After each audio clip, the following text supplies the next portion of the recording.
she's back. This is probably going to be a relatively permanent situation. I'm probably not going to be switching out too much. Snuggle did great.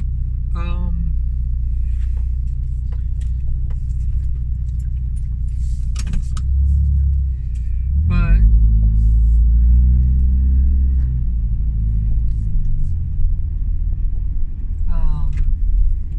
yeah, Snuggle did fine. All the rest of them did all right. One of the major obstacles that I've had with everybody but Quta is the fact that they're all a little bit small or very awkward, like in Poe, the dragon.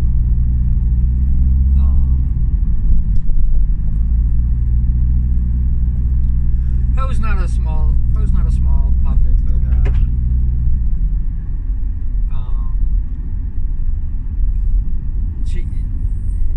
she is, though. I mean,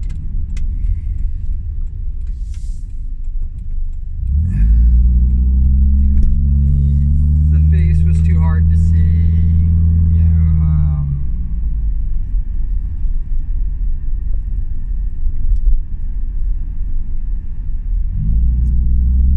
And I mean, she definitely served the purpose and definitely worked out well.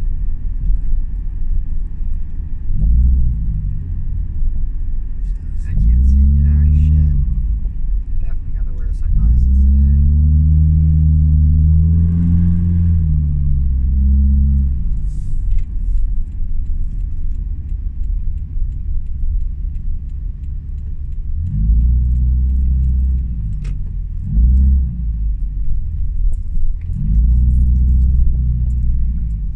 We're gonna get gas.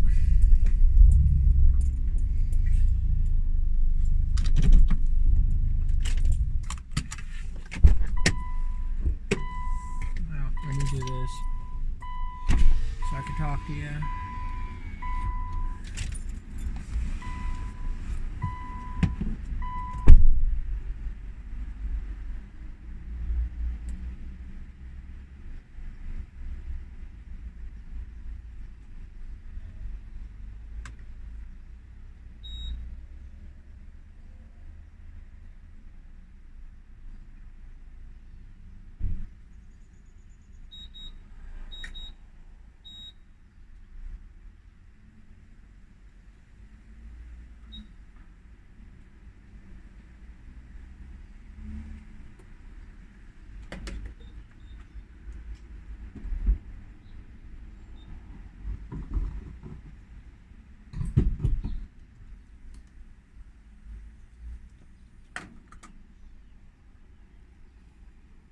Yeah, so let's go back to Quta. We might do lore today. Might talk about my origins and the real histories and stuff like that about why I built things the way I did. Quta, if I haven't mentioned it, or if you haven't seen the video, one of the early videos, I saw The Mandalorian. I fell in love with Baby Yoda, and it was literally came at a time when I was saying I'm not even a Star Wars fan anymore. So that was a big pull that The Mandalorian was able to do. Boba Fett armor and a Baby Yoda. Very powerful combination.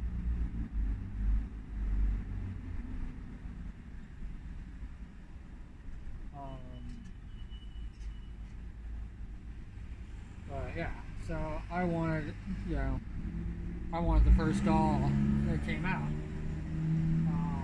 There were none.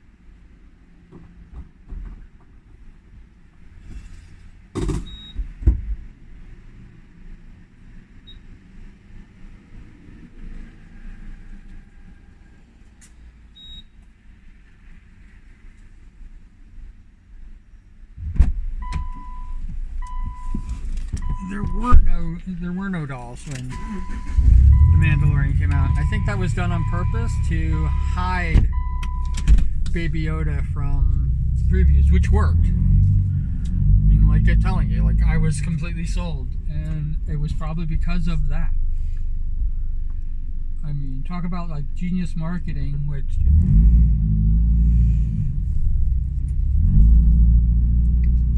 how do you keep a secret? You don't tell anybody, and Disney definitely did that.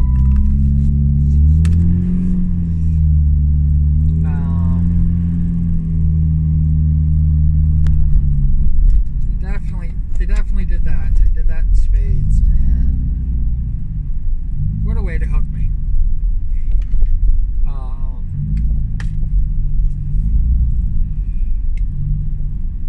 Because there was no name, it was always Baby Yoda for most of the first season. I mean, for the entire first season, right? Into the second season until you had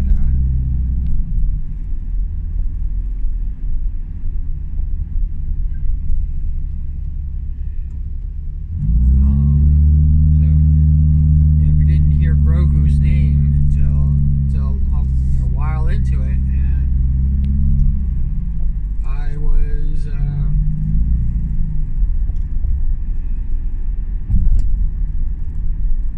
just still enamored by the whole Baby Yoda phase, and how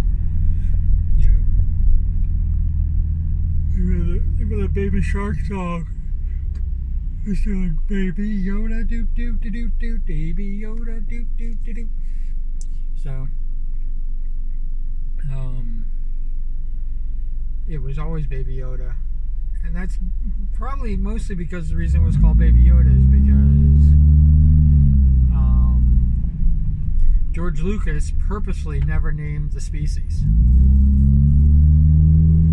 And still, to this day, there is no name. Triforians, I think somebody came up with, which was, name, but probably going to be something, very, very simple when you finally come up with it, and, not meeting expectations because of how much they put on it.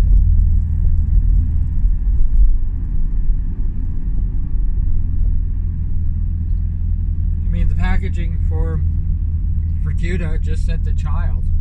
I have a Baby Yoda mug that I drink out of that doesn't say Grogu on it. It says the child.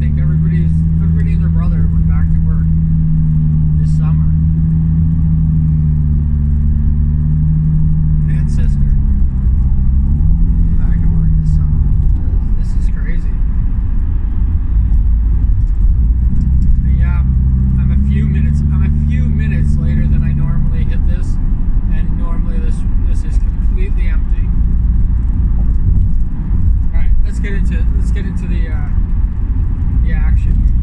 So that's the history of where Quta comes from. So there was no name. I decided that it's a male on the show, but mine's not going to be. So whatever they name it, mine's not going to be that one. So I decided to give Quta her name, and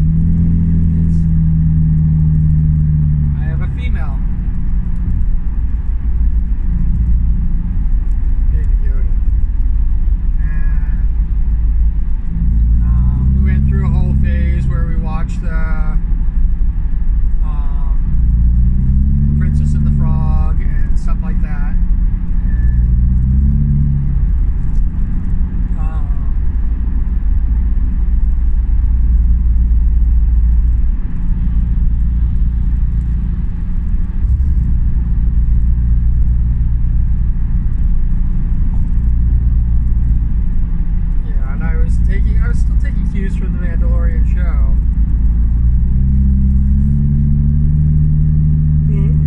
Definitely,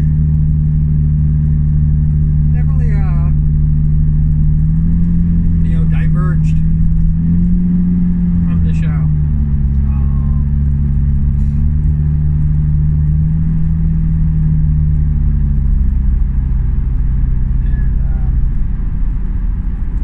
So Quta's been a lot of fun. There's no question about it.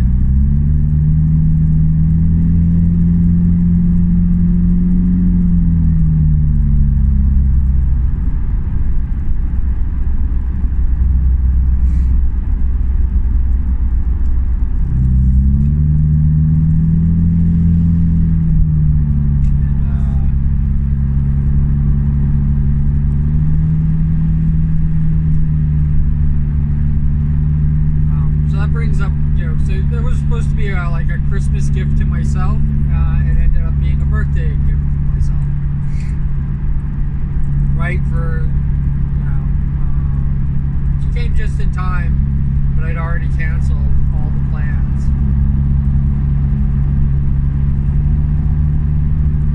I'm trying to think if that's the timeline. Yeah, that's something like the timeline. But I wanted to either have her holding this phone as I record my birthday, or I was going to crack open the head and put it out so that the camera was looking out from her eyes. Either way would have been fun. I think I decided on the thing. I did buy a animal harness.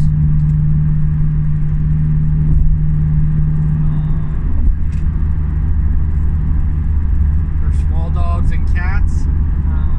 Got the smallest that I could possibly get. It fit okay, but I mean, I figured we're going to have other gear and stuff like that, so.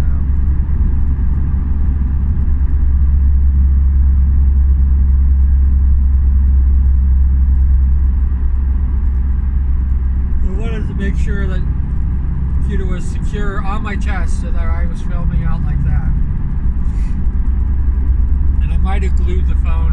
I might have wanted to glue the phone to the hands just to be sure. I know I was going to tie the hands to the phone, but I think I might have actually thinking about gluing it so that it didn't go anywhere. And yeah, I'm pretty destructive with my toys when I'm playing with them, so.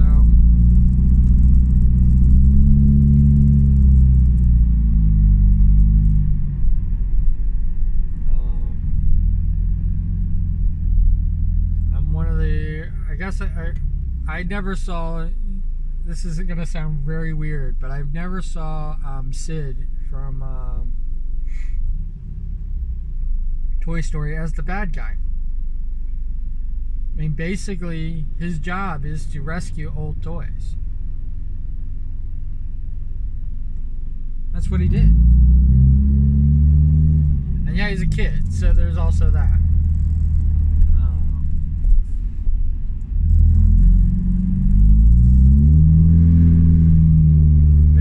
Even as a kid, that's what he did. Rescued old toys. And, he was very rough with new ones. But always experimenting and always doing that. And that creativity, is looked at as a bad thing in the Toy Story series. I mean, the guy who was obsessive and didn't want to play with the toy but want to have him put in minted box.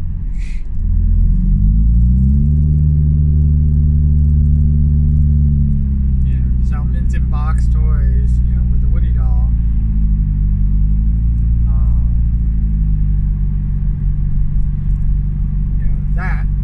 He was the bad guy as well, so they go to the other extreme of it.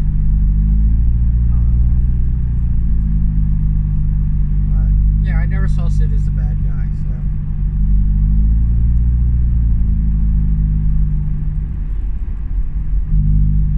Because that was who I was as a kid. That's what I did. That's what I did to my toys.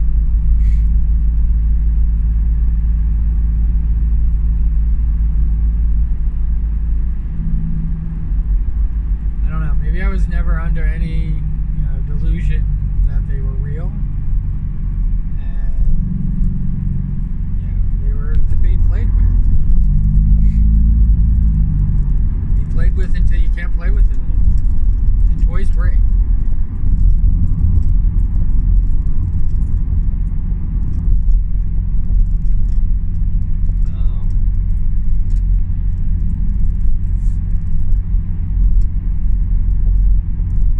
Getting into my whole lore.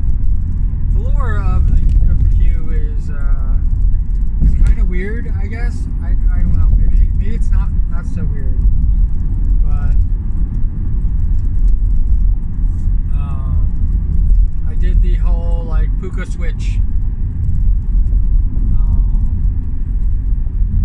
and I basically lived an entire lifetime, maybe 2 lifetimes in the Fae, and learned magic and did all this stuff, and it was amazing and everything like that. And then when the puka switched back with me, I became a normal person again, and I had to learn how to be a normal person in society. I had to learn how to be all these things that I never learned before, and how to interact with people and everything like that, because I don't know what protocols are. Now, where this stems from, I'm actually writing the entire story. Not just the lore. There's an entire story of me and the Fae.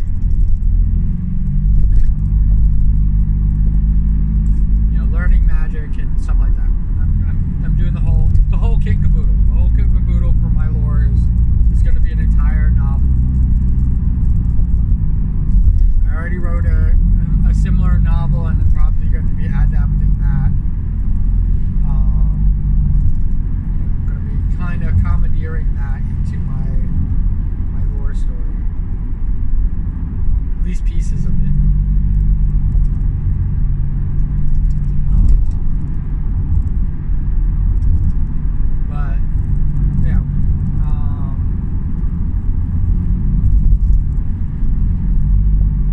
Basically,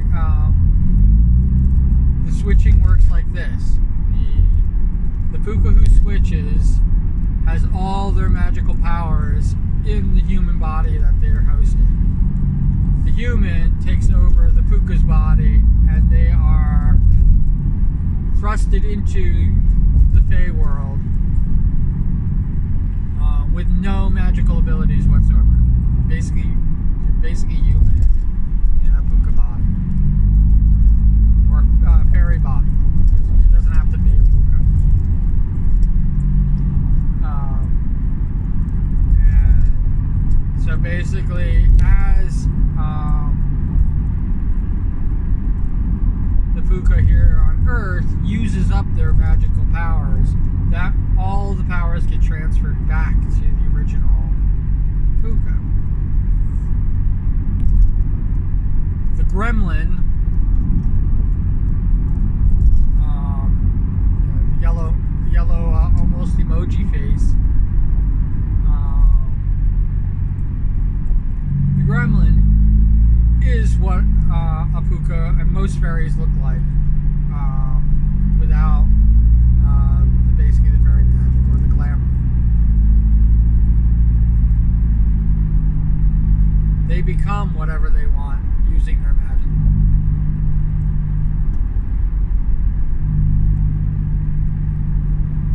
Now, why do fairies switch with human beings? It's because fairies tend to be unemotional. I know it sounds like Vulcan crap, but it's what it is. And switching with humans, they gain those feelings that they don't they don't last forever. Fairies tend to live a very long time. And that feeling does not last forever. So they usually have to come back here to Earth.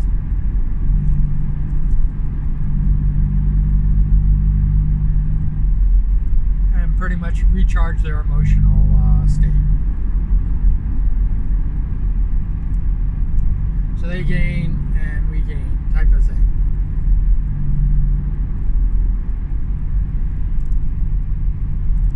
So for the most part, when I was in the Fae and at my most powerful, it was literally just a matter of time before we switched back.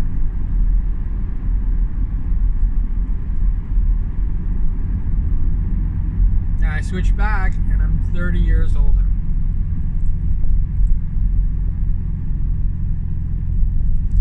I think I had 20 years old, yeah.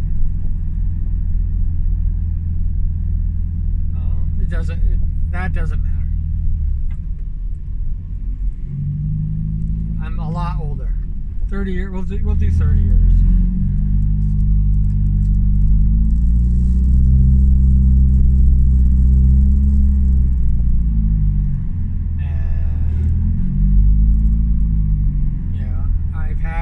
An entire human experience that I know nothing about.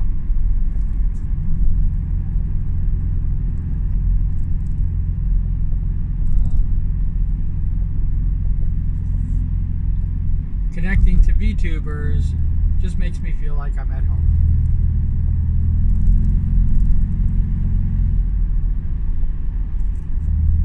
Very comfortable.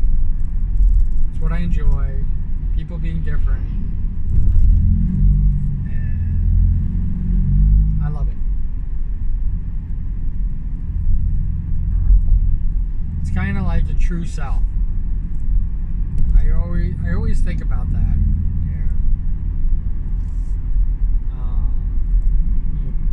Being true to yourself, being true to you. And most people have imposter syndrome and don't understand what being true to yourself is.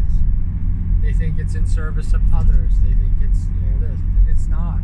It has nothing to do with anybody else, either positive or negative. What other people are doing does not affect true self at all.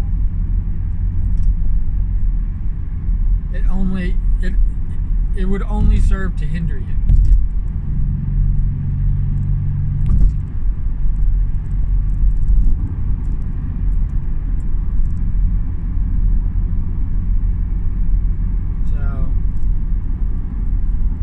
That's the type of journey that I've been on. What real world, where am I pulling this from in the real world?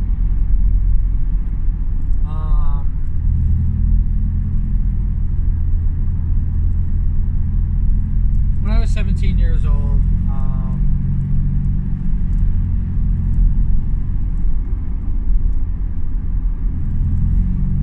I was I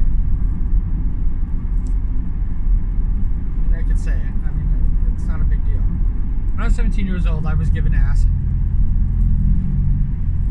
And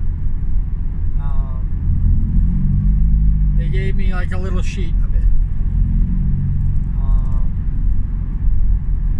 They said to take one. I didn't realize that wasn't...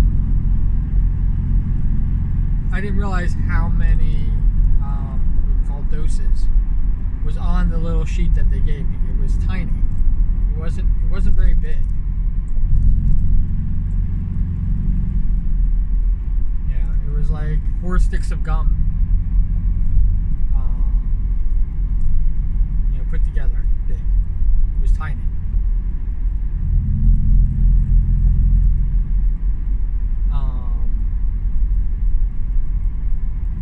So I thought, they handed it to me, they said take a dose. I didn't realize they meant to tear off a piece and pass it on type of thing. So I took the whole thing.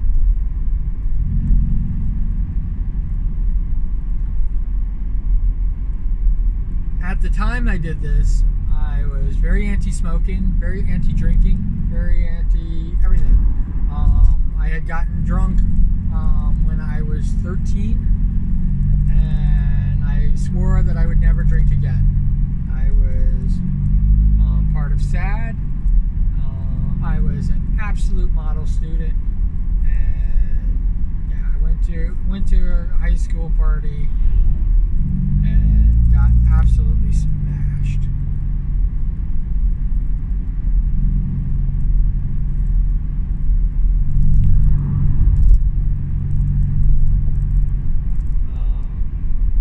And I swore off of all of it. But for some reason, the peer pressure got to me when they handed me the acid. And I didn't think much of it. Well, I was gone.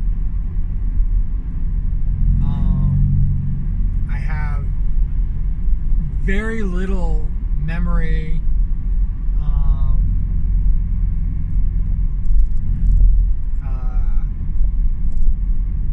Connection.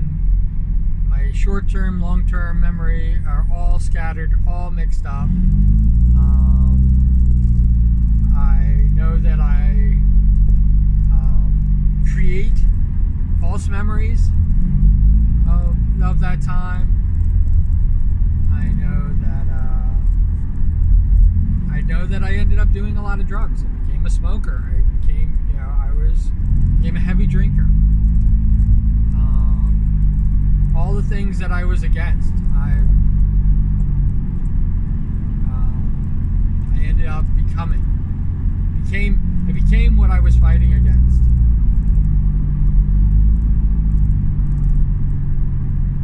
And I hid this from everybody,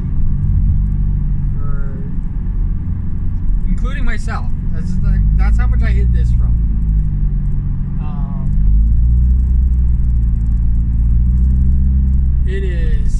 It is all jumbled, mixed up, and crazy. When I tell a story about what happened, and, like me touring with the Dead and stuff like that, I have almost no memory of it.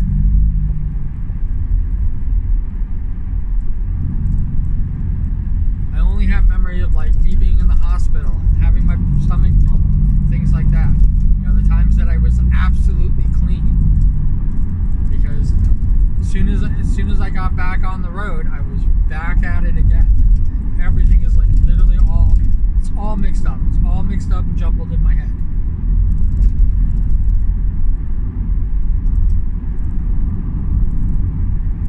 I thought I was too mush-brained and too far gone when I started college. So what I did, I was slick.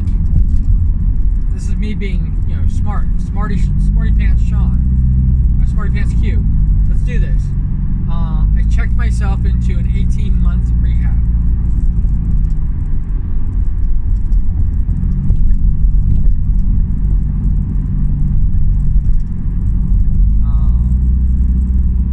I was listed as clinically depressed. I was on, antidepressants. I was on painkillers. I was on lots of different stuff. And that was when I thought I was being sober. I was on tranquilizers.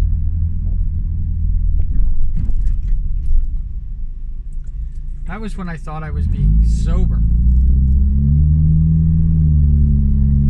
And I was still drinking. I drank and smoked through the entire thing. Yeah, they told me I was supposed to take antidepressants with alcohol. They told me it could kill me.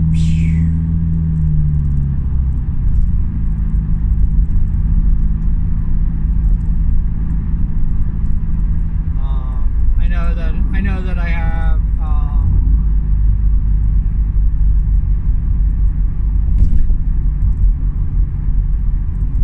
that I've been a victim multiple times of sexual abuse.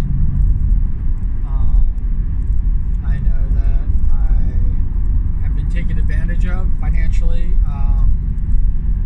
physically, mentally, spiritually, whatever you want to call it, in that. I know that that's where my monsters are, and that's who my monsters are.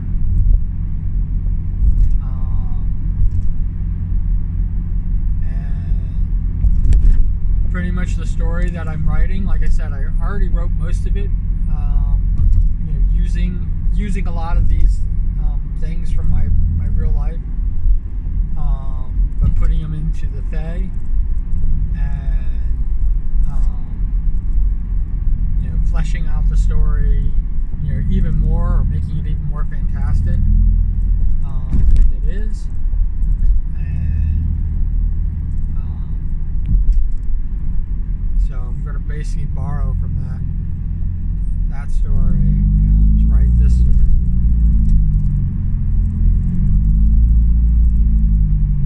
It's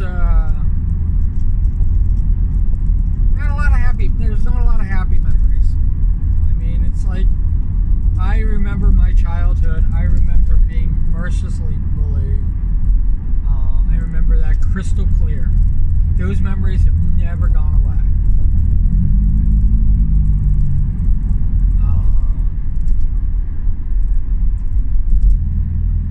I have some vague recollections of fights that I've been in. I have some vague recollection of pain that I felt. But most of it is just feelings and the stories that I tell. So and somebody told me I was a liar, and this is all fiction, and and I even said this when I was doing the novel idea section on YouTube.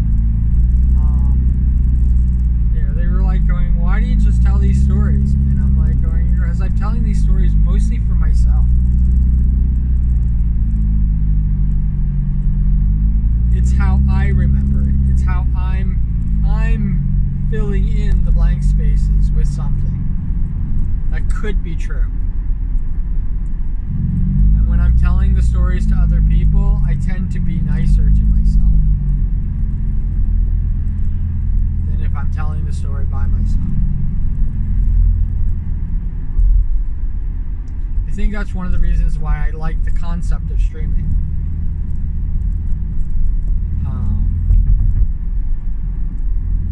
Because here I am, I could just be telling these stories to you, and you would be my audience. But my situation, as a streamer, and yes, I don't want to, disparaging of the few people that come into my chats and talk and are absolutely lovely all the time. It warms my heart. It makes my day, and it actually fuels me for the storytelling that I'm doing. But here it is. It's really difficult when I'm by myself, like here in the car, telling these stories. I don't have, it's like I don't give myself, good news. I don't give myself the joy. It's the reason why I like these things turning into rants about something, because it doesn't allow me to focus in on myself.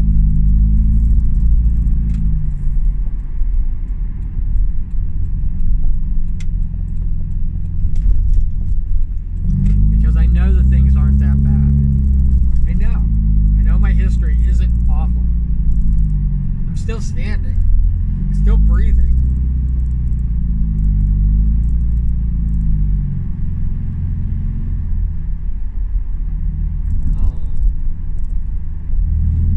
There's something pretty scary about not knowing.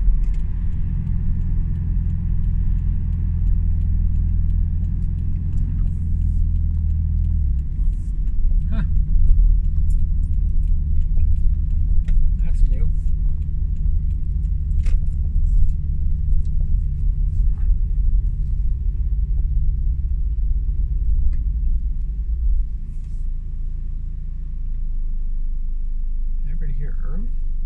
Tuesday. I am a little bit late, but not too late. Yeah, we're gonna have to cut this short.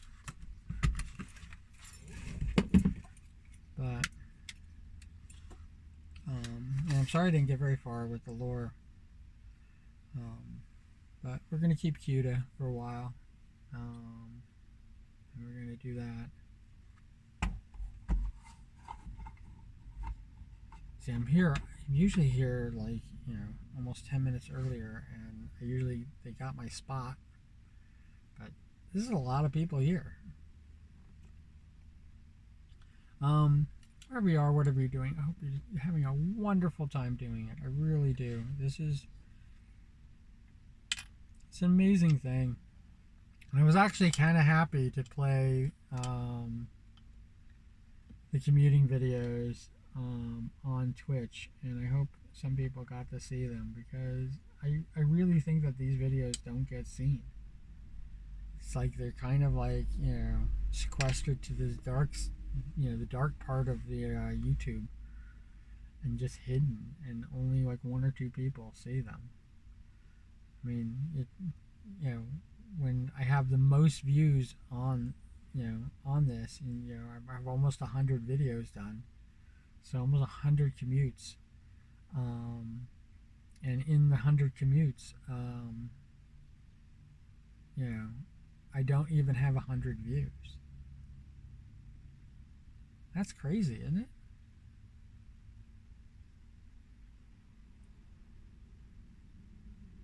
But yeah, so if you got to this point, please put the cool beans in the comments below. I appreciate it. It's awesome of you to do that, and as always, cool beans. All right, take care.